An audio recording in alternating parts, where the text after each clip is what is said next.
you mentioned discipline. You know,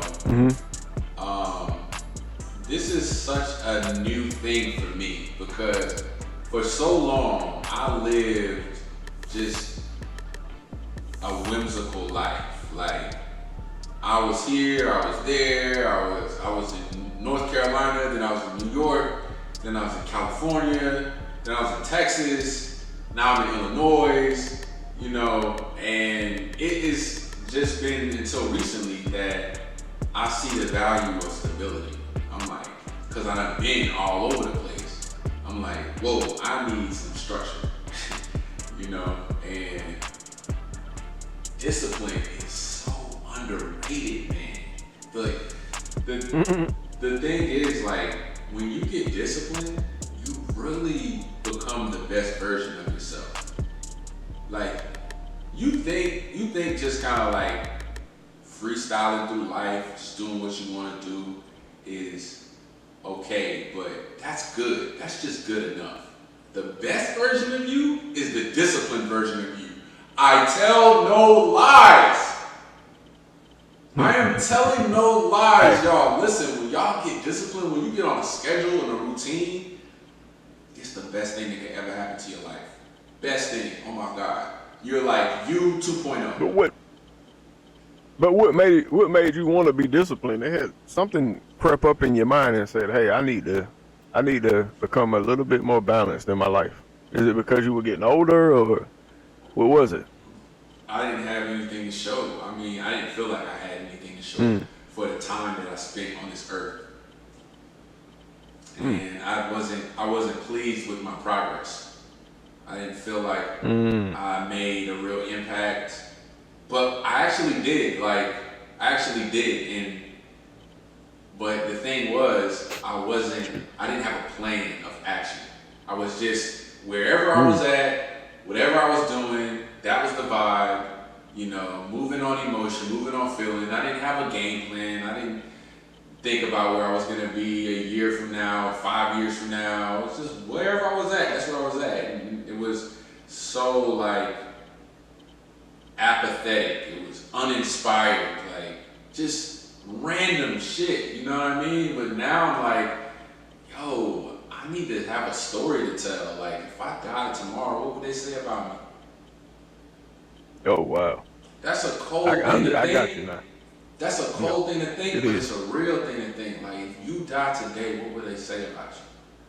What would be your story? Yeah, and Oh, he had a job and I'm gonna he went to school and, be honest with you. you know, he was a nice I'm gonna be guy. honest with you, man. That's the way that I have been living my life the whole time. You know, What? like What way? I don't. You know, what are people gonna think about me when I die? Okay. You know, I haven't seen that many people die, but I know when those people that died, I was like, you know, I thought about who they were before they died, and I seen how many people came to their funeral, and then I also seen, you know, a bunch of people come to their funeral that just came to it. You know what I'm saying? Wow. And I always wanted to be, you know, somebody that people, you know, if I died, you know, they'll be like, man, Chris was a good guy. You know, he did this, or he you know, he helped me with this. You know, that's why when I come across new people, you know, I try to be respectful. But the biggest thing that really made me inspired to be this way is when I read the book of Jasher, and I seen how The book of Jerome. the book of Jasher, the book of Jasher, the book of the upright ones, Okay. and okay.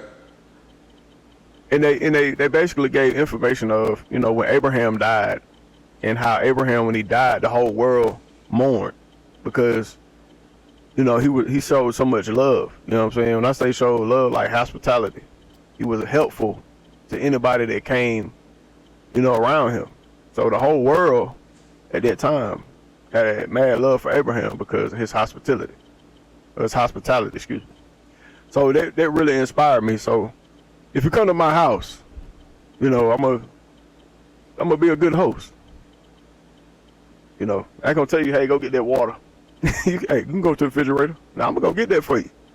You know, because ain't nothing like, you know, somebody showing hospitality. But and that just like again, like we were saying before, you know, that goes into what we were saying. Like a lot of people that good get in front of being better. You know, you could be better to people just by showing them hospitality, or just by being kind to somebody. Yes, that You goes know, a long way. your everyday, yeah, your everyday interactions with people shouldn't be. It should be something that people, that they're gonna actually think about when they walk away from you. Man, I was glad that I bumped into, Micah today or such and such. Man, he really put a spark in me. You know, because I know a lot of people, Michael, but they hate when they see me.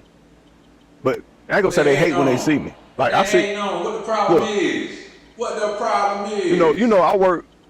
I work a job. I clock in right now, and I might see somebody. They might be a little overweight, and I've been watching them for a minute, and I've seen a lot of people die, because they were overweight, and I'm like, I have a bunch of comorbidities, so I might come to that person and be like, hey, bro, what's up? And they be like, what you talking about, Chris? Like, bro, you scaring me, man. You got to get down, because if you don't, something, something could happen, man. Like I really care, bro. I'm not saying I ain't trying to pick on you or nothing like that, but I really, man, if you want to get with me, man, we could hit the gym, but I can't see you. I can't see nothing bad happen to you. And they get pissed at the moment, but when I see them about 2 weeks later, but they hey, Chris, man, I done lost 20 pounds. I'm like, what? Why you done lost more than me? Boy, you showing out. Yeah. You know what I'm saying? Yeah, everybody needs somebody to lean on. You can't do this thing by yourself.